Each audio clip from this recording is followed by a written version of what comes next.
You know, very often we say if this was TV, you'd never watch, but we're trying to do Facebook Live, and I think we are actually up and running on our Facebook Live. If you want to see what's going on, you need to go to my show page, which is Mike Bennett Radio right here on Facebook. I am absolutely delighted that we've got a couple of studio guests with us right now. They're in the upcoming production of Jesus Christ Superstar, which is performed by the Queensland Musical Theatre, and I felt it only fitting that I gave these boys a play on.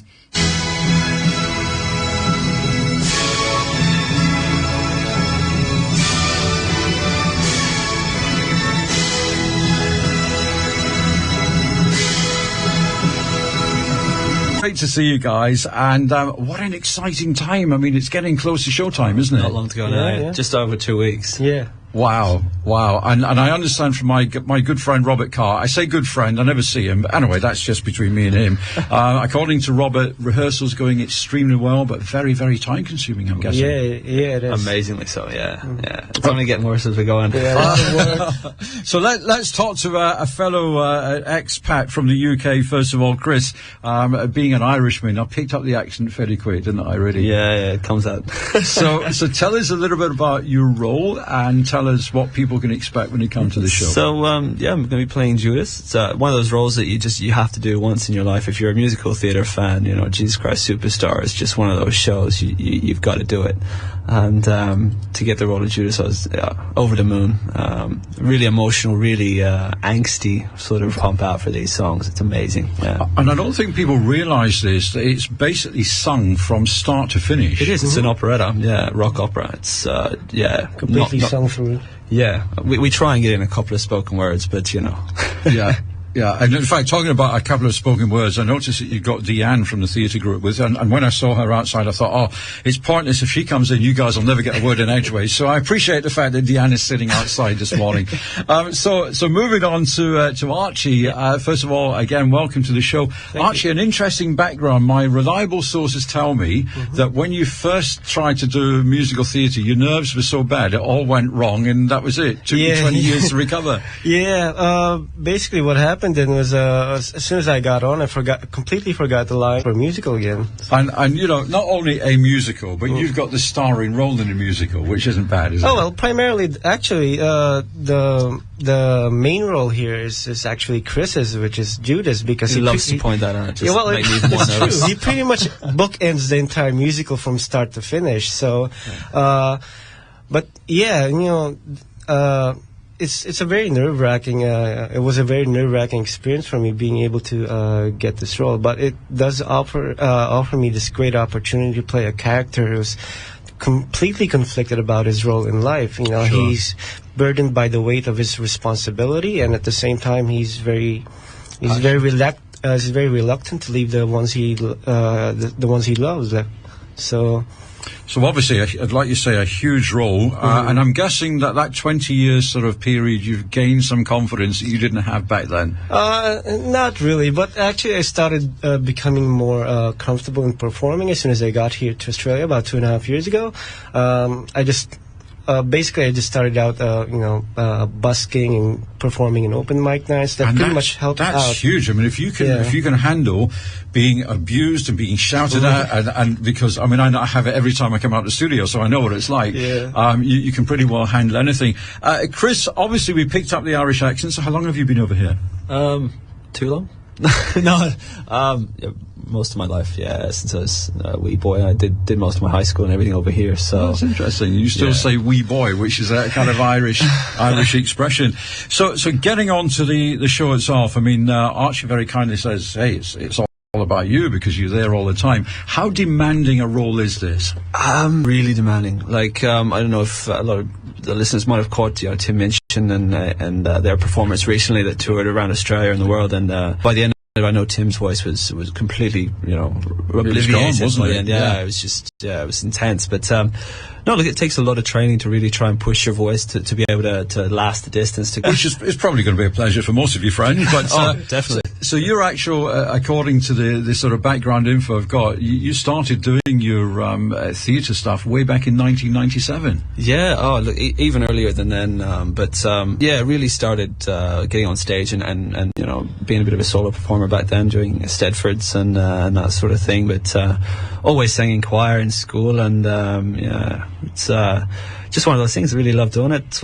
I was always told when I was young, you know, when you've got a voice, you got to use it. Absolutely. Live by the motto. And, you know, some of us have been talking for a living, and I get exactly what I deserve here.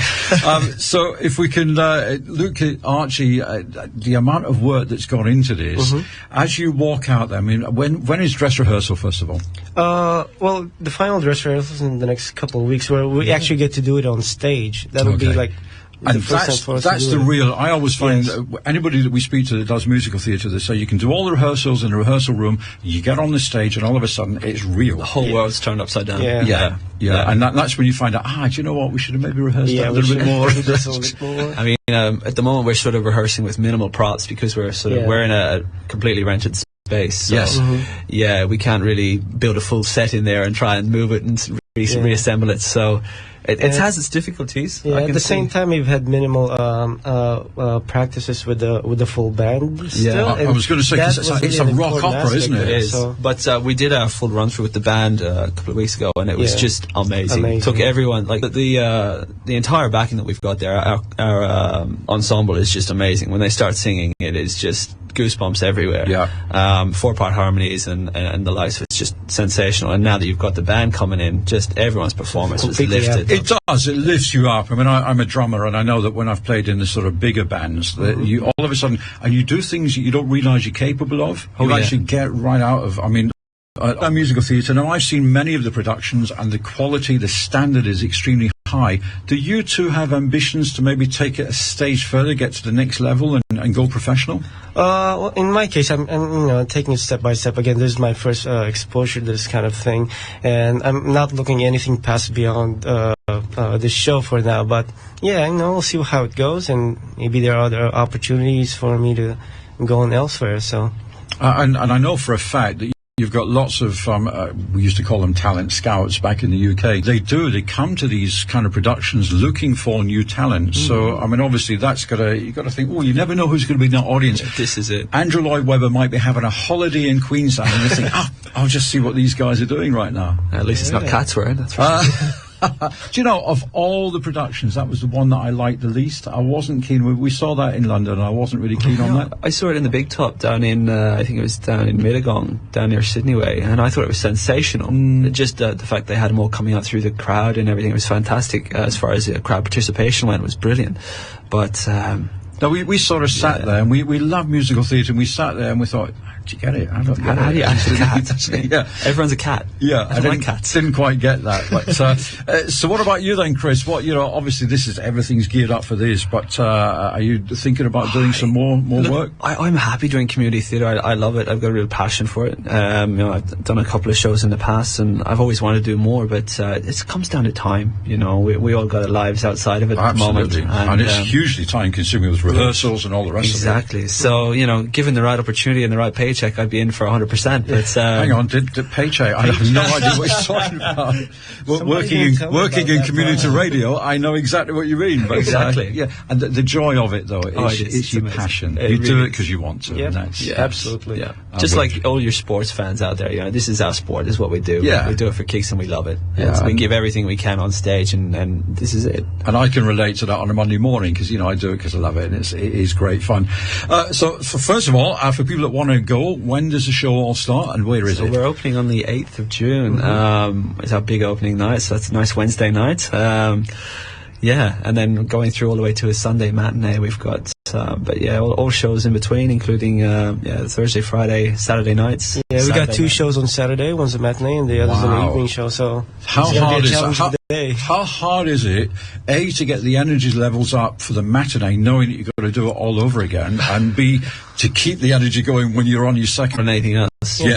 Being in that environment, surrounding yourself with all these wonderful people and talented performers, you just lift yourself. And I think what people don't realise, and why would they? the audience wouldn't know what goes on backstage. They wouldn't see all the work. I mean, you talk about the sets. I've been there when Robert's been painting sets and the amount of work that goes into that. And there's so many people involved, and they're all doing it for free. You know, I mean, what we see just on the performance level is, you know, the cast that are just present there. We don't see all the costume, you know, going on behind the scenes, the prop designs, you know, the people that make all the little cogs work, you know what I mean? There's so much more to it than just us.